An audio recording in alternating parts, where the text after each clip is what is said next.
આકાશ તરફ મીટ માંડીને બેઠો છે અન્નદાતા। ચોમાસાની સિઝન શરૂ થયાને દિવસો વીતી ગયા છે, પણ વરસાદ ખેંચાતા સમગ્ર રાજ્યના ખેડૂતો ચિંતામાં મુકાયા છે।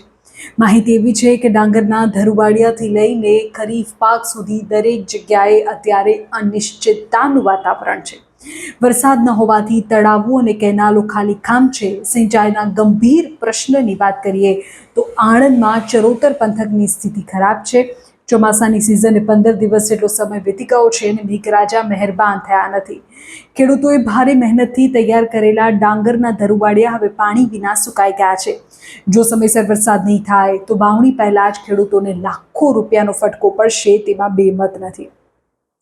આ તરફ કેનાલો કોરી ધાકોર છે। એક તરફ વરસાદ નથી, બીજી તરફ કેનાલો કોરી ધાકોર પડી છે।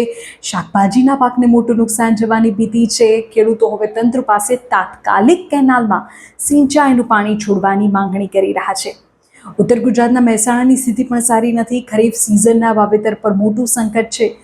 મહેસાણામાં સામાન્ય રીતે 2,87,000 હેક્ટરમાં ખરીફ પાકનું વાવેતર થાય છે, જેની સામે અત્યાર સુધીમાં માત્ર 43,000 હેક્ટરમાં માંડ વાવેતર થયું છે।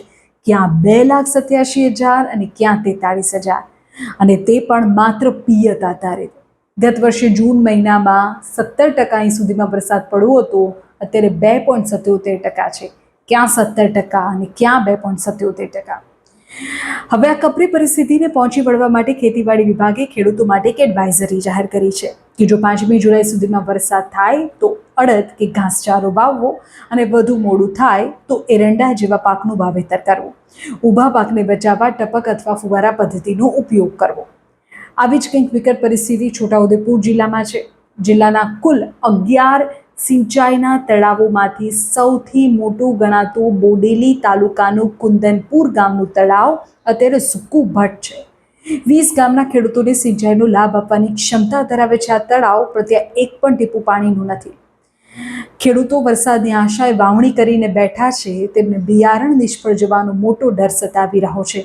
હવે કાં તો તંત્ર પાણી છોડે, કેનાલમાં પાણી આપે તો કંઈક કામ આગળ વધે, અને કાં તો મેઘરાજા વરસે, કૃપા કરે તો અન્નદાતા થોડા હરખાય। આ પરિસ્થિતિમાં અત્યારે જગતનો તાત છે, મૂંઝવણમાં છે, અને આકાશ સામે મીટ માંડીને બેઠો છે। સરકાર પાસે પાણીની માંગણી કરી રહ્યું છે કે કેનાલમાં પાણી છોડવામાં આવે।